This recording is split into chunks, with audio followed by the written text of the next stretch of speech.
নমস্কাৰ ভিডিঅ'টো জিতেন দত্ত ডাঙৰীয়া প্ৰত্যাহ্বান গ্ৰহণ কৰিব কিয় আপোনাক প্ৰত্যাহ্বান জনাইছো হয়তো আপুনি অলপ চলপ বুজি পাইছেই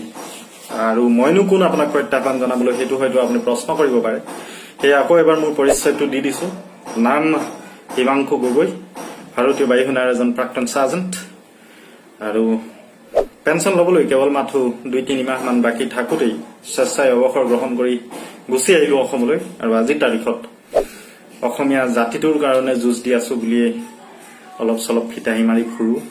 বা সামৰ্থ্য অনুযায়ী দুই এটা জাতিটোৰ ভাল হওক বুলি কাম কৰিবলৈ চেষ্টা কৰি আছো বহুতে হয়তো বিশ্বাসত লৈছে বহুতে লবলৈ টানো পাইছে আজিৰ অসমৰ সময় এনেকুৱা প্ৰেক্ষাপটে এনেকুৱা হততে মানুহক বিশ্বাসত লোৱাটো টান হৈ পৰিছে এই কথা মই বুজো কিন্তু যাই হওক যিসকলে বিশ্বাসত লৈছে বা সেই ৰাস্তাত আখি উদ্ধৰ বিদ্যাগৰাকীয়ে পিন্ধোৱা এই গামোচাখনৰ মান ৰাখি হওক অসমীয়া ৰাইজৰ হৈ দুটামান প্ৰশ্ন আপোনাৰ কাৰণে এৰিলো দত্ত ডাঙৰীয়া আৰু লগতে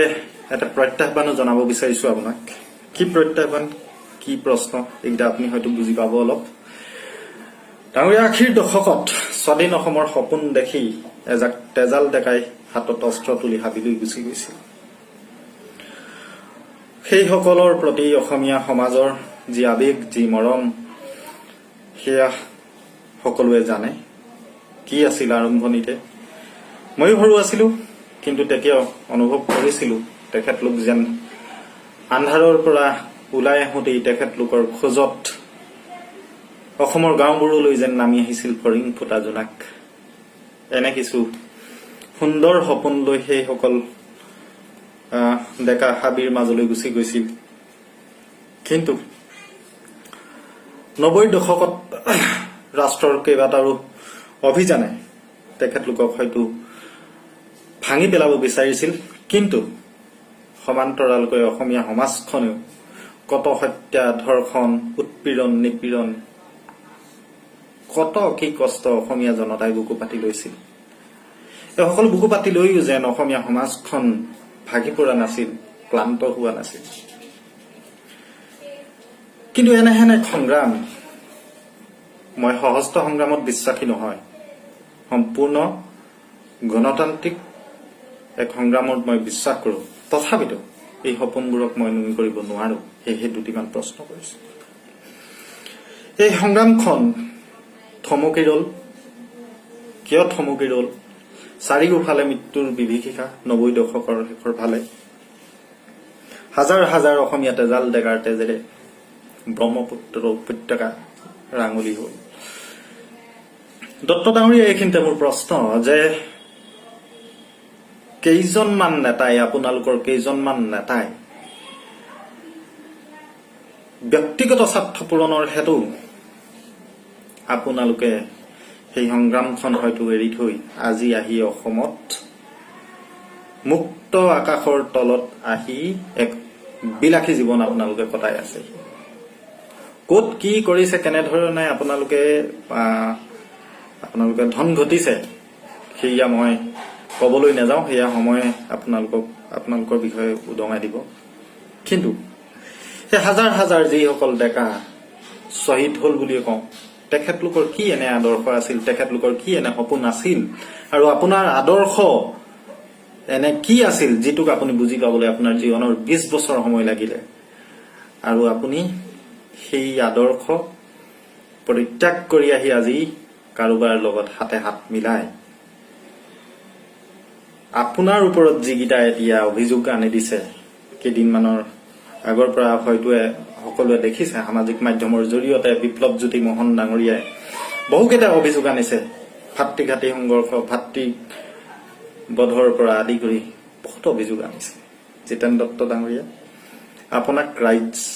ৰাইজ মেললৈ কাকপথাৰত ৰাইজ মেললৈ আপোনাক প্ৰত্যাহ্বান জনাইছে আৰু মই জনাত উচ্চ পদস্থ আৰক্ষী বিষয়াৰ লগত আলোচনা হৈ আপুনিও সেই প্ৰত্যাহ্বান গ্ৰহণ কৰিছে তিনচুকীয়া লাইব্ৰেৰীত নেকি ডাঙৰীয়া আপুনি তিনিচুকীয়াৰ বন্ধ কোঠালীৰ মাজত নহয় কাকপথাৰৰ মুকলি পথাৰত ৰাইজ মেলৰ কাৰণে আপুনি প্ৰত্যাহ্বান গ্ৰহণ কৰক পাৰিবনে আপুনি আপোনাৰ ওপৰত লগোৱা সেই ভাতৃঘাতী সংঘৰ্ষৰ ওপৰত স্পষ্টীকৰণ দিব, আপোনাৰ চাফাই দিব আপুনি পাৰিবনে ডাঙৰীয়া? অলপ লেহেমীয়াকে কৈছো, কিন্তু কথাবোৰ আপুনি যেন বুজি পায়। নাৰী কেলেংকাৰীৰ অধ্যায়ৰ অভিযোগৰ আপুনি খণ্ডন কেনেকৈ কৰিব জিতেন দত্ত ডাঙৰীয়া?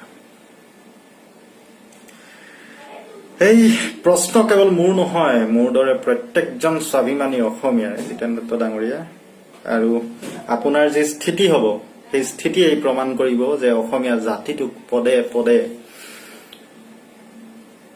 শোষণ কৰি অহা, বঞ্চনা কৰি অহা সেই দস্যুসকল কোন আছিলে ৰাইজে চিনি পাব। সেইটো কাৰণে মই আপোনাক আহ্বান জনাম, আপুনি যেন এই প্ৰত্যাহ্বান, বিপ্লৱজ্যোতি মোহনৰ প্ৰত্যাহ্বান আপোনাক গ্ৰহণ কৰে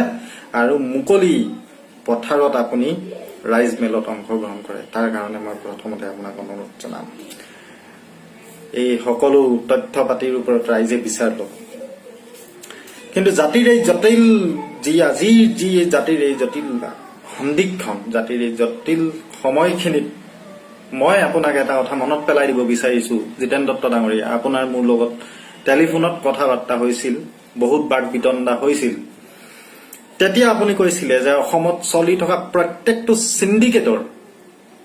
কিমান অংশ, কিমান টকা কাৰ কাৰ পকেটত সোমাই, A to Z লিষ্ট আপোনাৰ ওচৰত আছে বুলি আপুনি কৈছিল মোক। আৰু এই কথাৰ ফোন ৰেকৰ্ডিং আছে মোৰ ওচৰত, আপুনি সেইটো মানা কৰিব নোৱাৰে নাই কোৱা বুলি। আপুনি যাতে সেইখন লিষ্টটো এই ৰাইজ মেললৈ লৈ আহে। কিয় লৈ আহিবলৈ কলো, আপুনি এই চিণ্ডিকেট, এই চিণ্ডিকেট উজনি অসমত কয়লাৰ হওক, আপোনাৰ মিক্স তেলৰ হওক বা বিভিন্ন চিণ্ডিকেটৰ যদি লিষ্ট আৰু কিমান টকা কোনটো সংগঠনে কোনজন মানুহৰ পকেটত কিমান সোমায়, এই গোটেইখিনি লিষ্ট আপোনাৰ ওচৰত, প্ৰথম কথা A to Z লিষ্ট আপোনাৰ ওচৰলৈ কেনেকৈ আহিলে আপুনি যদি জড়িত নহয়। দ্বিতীয়তে সেই লিষ্টখন আপুনি ৰাজহুৱা কৰিব পাৰিবনে? আপুনি ৰাজহুৱা কৰিলে অসমীয়া ৰাইজে বুজি পাব যে অসমীয়া জাতিটোক তেজ হুহি হুহি খাই থকা সেই নৰপিশাচসকল কোন। আপুনি কৰিব পাৰিবনে নোৱাৰে? আৰু আপুনি এই কথা নাই কোৱা বুলি ক'ব নোৱাৰে, আপোনাৰ ৰেকৰ্ডিং আছে, প্ৰয়োজনত মই ৰাজহুৱা কৰিম।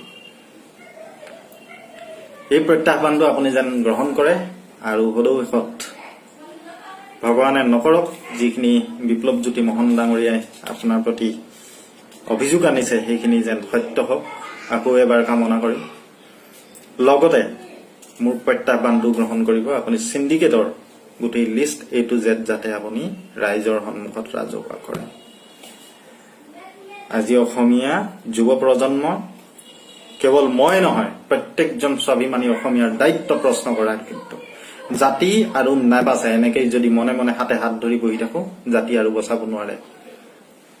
এই ভিডিঅ'টো যাতে তেখেতৰ ওচৰ পায়গৈ, সকলোৱে শ্বেয়াৰ কৰিব। ধন্যবাদ। জয় জয় অসম।